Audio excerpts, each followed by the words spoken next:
নীল চোখের মেয়ে 1971 সালের সেই রক্তঝরা সময়। গ্রামের নাম কেউ আজ আর মনে রাখে না, কিন্তু মানুষগুলো ছিল একেবারে সত্যি। সে মেয়েটার নাম ছিল নীলা। ফর্সা গায়ের রং, নীল চোখ দুটো যেন আকাশের টুকরো, আর লম্বা বাদামি চুল বাতাসে উড়ত ধানের শীষের পাশে। গ্রামে সবাই বলতো এমন সুন্দর মেয়ে নাকি শুধু গল্পেই থাকে। কিন্তু নীলা গল্পের মেয়ে ছিল না, সে ছিল যুদ্ধের সময়ের এক বাস্তব সাহস। নীলার বয়স তখন মাত্র 16। বাবা ছিলেন স্কুল শিক্ষক।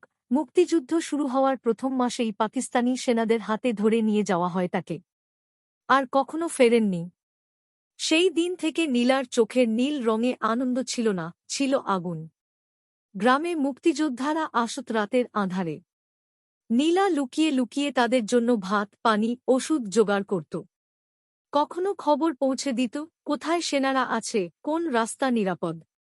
সে জানত ধরা পড়লে মৃত্যু নিশ্চিত। তবু ভয় তাকে থামাতে পারেনি। এক রাতে পাক সেনারা গ্রামে হানা দিল। আগুন, চিৎকার, কান্না, সব একসাথে। নীলাকে ধরে নিয়ে যাওয়া হল। গ্রামের মানুষ চোখ নামিয়ে দাঁড়িয়েছিল, কেউ কিছু করতে পারেনি। সেই রাতের কথা ইতিহাসের বইয়ে নেই, কিন্তু সেই রাতেই জন্ম নিয়েছিল স্বাধীন বাংলাদেশের সবচেয়ে নীরব বীরত্বগুলোর একটি। নীলা ভেঙে পড়েনি।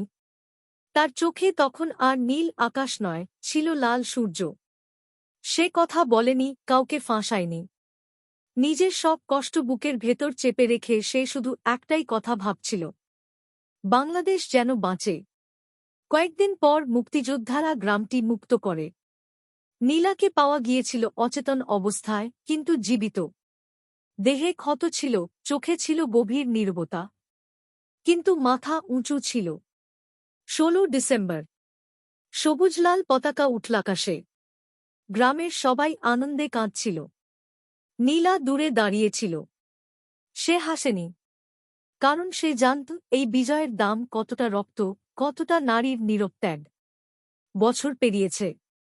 নীলার নাম কোথাও লেখা নেই, কোনো মেডেল, কোনো ছবি নেই। কিন্তু আজকের স্বাধীন বাতাসে, আজকের লাল সবুজ পতাকায় নীলার নিঃশ্বাস এখনো আছে। এই গল্প কল্পনা, কিন্তু কথাগুলো ভয়ঙ্করভাবে সত্য।